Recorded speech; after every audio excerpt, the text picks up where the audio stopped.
about the banking system have been about more than just Silicon Valley Bank over the past couple of weeks. Yeah. Silvergate's been in the news a lot, right? And that's a bank that went big on crypto. I believe it was very involved in the FTX fiasco. That bank is struggling pretty hard. Another Silicon Valley bank, not Silicon Valley Bank, but another bank in Silicon Valley called First Republic Bank, is also had been sort of weakening going into these past couple of days. I don't have an update on them to say, if they're as exposed as Silicon Valley Bank was. As far as I know right now, they're still a publicly traded company and the bank stores are still open and all that type of stuff. But it's seeing some of the same issues that Silicon Valley Bank had been seeing. And then you had, big bank. You had JP Morgan that was kind of wrapped up in this Epstein related scandal.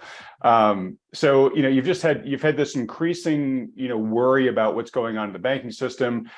So one of the issues that's been going on with banks that I believe really hit Silicon Valley Bank hard is they have back in the global financial crisis, banks were reprieved of having to mark their assets to market, because if they did, they all looked totally insolvent, right?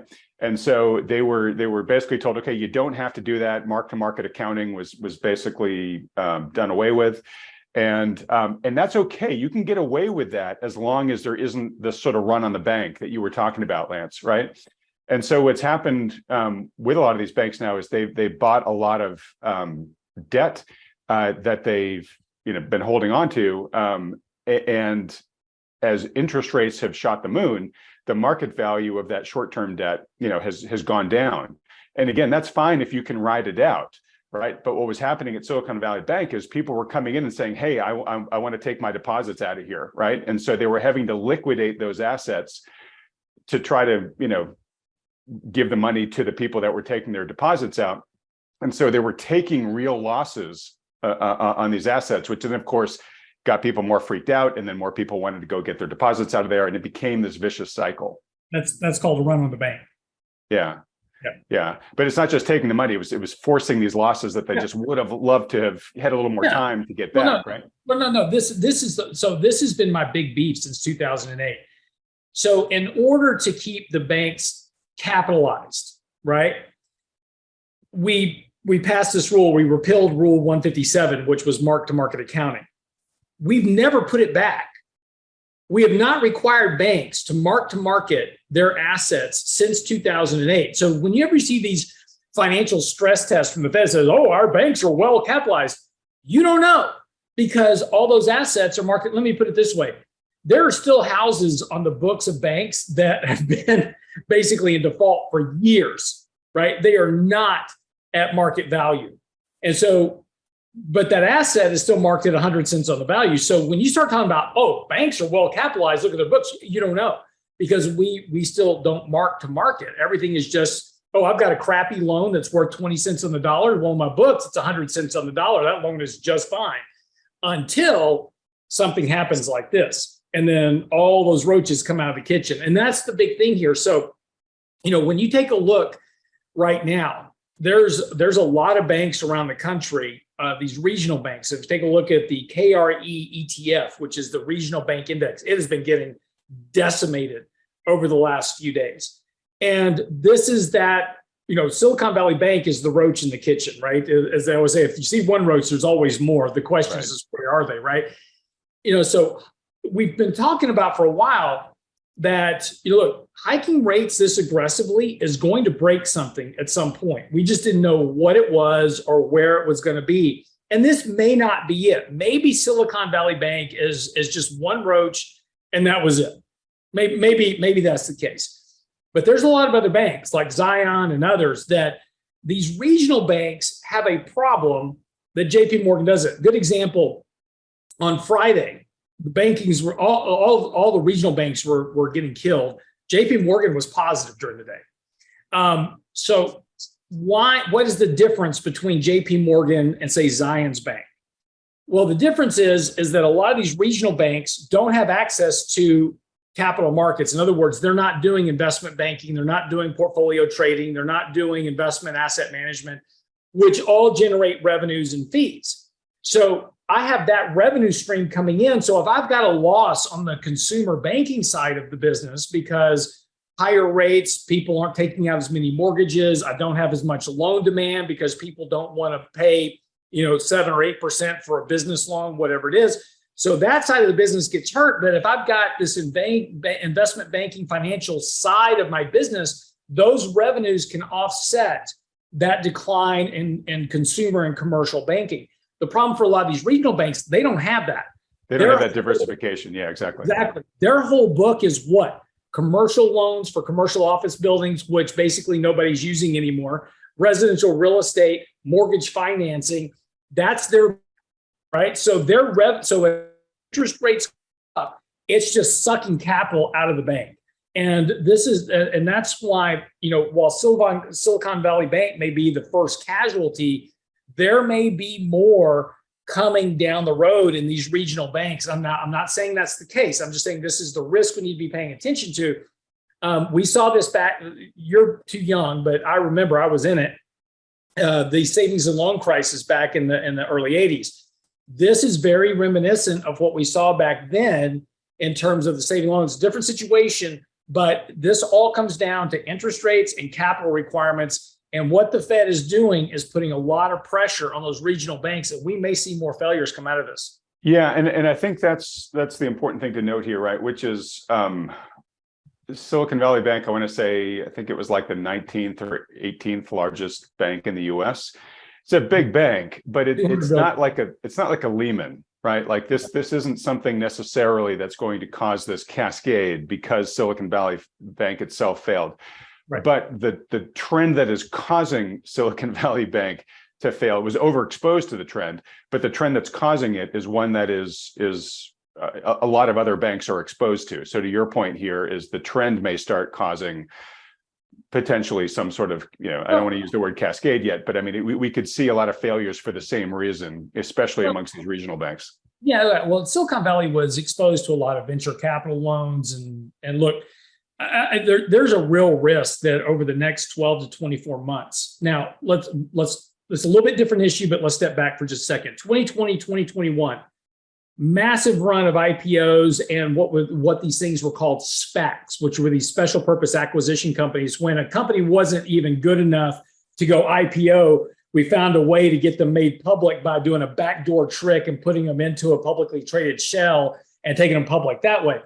A lot of these companies don't make money. They still don't make money, and they're still requiring additional venture capital to stay alive, right? And so even some of the big companies out there that are trading are still going back for other rounds to venture capital companies going, hey, I need more money. So you'll see headlines where company ABC just got another $30 million from, Sequoia Finance or whatever, right? So you'll see those headlines, and that's because these companies are still not profitable, and they're requiring more and more venture capital just to keep. And the goal is okay, we feed them, and eventually they become profitable. They become the next big Uber, whatever, and we'll make millions of dollars. And that's what the venture capitalists were betting on.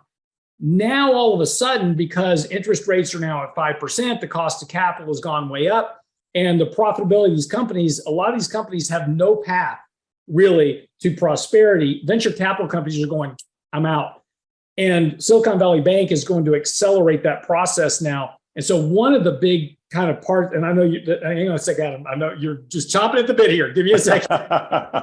But over the course of the next 12, 24 months, part of the financial fallout of this is going to be a lot of these companies that were dependent on venture capital. They will be going out of business.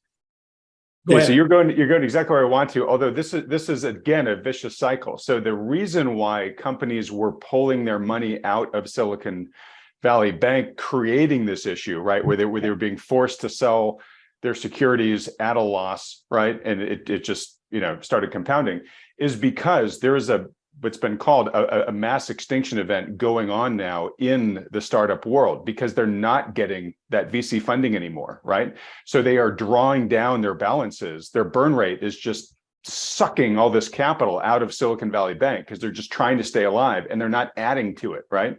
So that's what started this. Now it then weakened Silicon Valley Bank to the point where there was the run on the bank, everybody freaked out. Now the bank is in receivership. And then the knock-on effects of what you're talking about are going to happen in terms of further decimating this ecosystem. And if you don't mind, let me just read this account. This is from Brad Hargreaves, just explaining how enmeshed Silicon Valley Bank was with Silicon Valley and the massive impact this is going to have on the tech ecosystem. Silicon Valley Bank was not just a dominant player in tech, but it was highly integrated in some non-traditional ways. A few things that we're going to see in the coming days and weeks. One, Silicon Valley Bank was incredibly integrated into the lives of many founders, not just their startup's bank and lender, but also provided personal mortgages and other financial services. So there's going to be a whole mess for FDIC and the eventual buyer of Silicon Valley Bank to unwind here. Two, any insured balances at Silicon Valley Bank, those above $250,000, are in jeopardy. The FDIC plans to pay them out as it sells the assets of Silicon Valley Bank. Lots of startups exclusively banked with Silicon Valley Bank. This was actually a covenant of their debt that they had to invest with Silicon Valley Bank. So now all of a sudden they can't get access to their funds, right? So CEOs yesterday faced a hard choice. Pull your deposits and go into default on your venture debt, right? So be out of covenant, or risk losing everything if the bank failed. Many chose to hold tight as Silicon Valley Bank's outright failure seemed outlandish just 24 hours ago. Now, because it's... Even the CEO yesterday said, don't worry about it. We're going to be just fine 24 hours ago. 24 hours ago, exactly, which is the way the script always plays out, right? Now they may not be able to make payroll next week. Unpaid wages pierce the corporate veil, so boards are incredibly sensitive to employing workers they may not be able to pay. So expect mass layoffs later today, Monday at the latest, right? So to your point, like this is creating this vicious cycle that's just going to drag all of funny money tech down with it.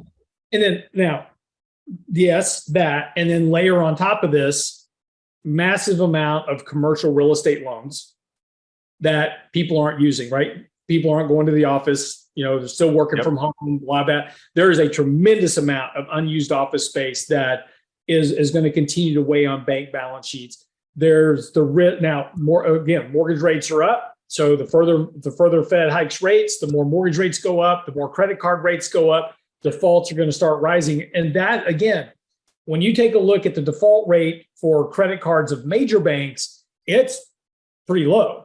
But you're starting to see it come up in these regional banks that loan out credit card debt, where they are much more sensitive in their bottom line about defaults and those type of things. So again, it's not just a function. Again, Silicon Valley Bank is a casualty. And let's go back to why. They are a casualty of what the Fed is doing. All this is fine at zero interest rates. Back in 2008, the Fed was able to step in and bail out banks and do those type of things because inflation was basically not. There was no inflation. So inflation was running at 2%.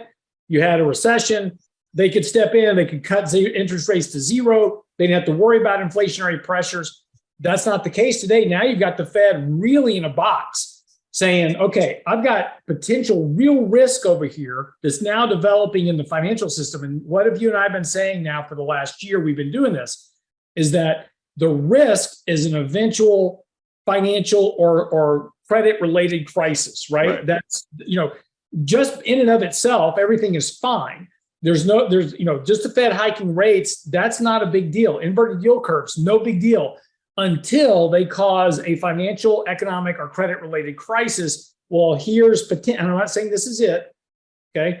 This is potentially the tip of that iceberg. We don't know what's below the surface, but this is all a function of the Fed overly aggressively tightening interest rates. They should have raised it to 2.5%, 3%, paused, waited, let it work through the system, and then added more rates. And we've been talking about for a while, they've been moving too far, too fast. And this is potentially that first result of that.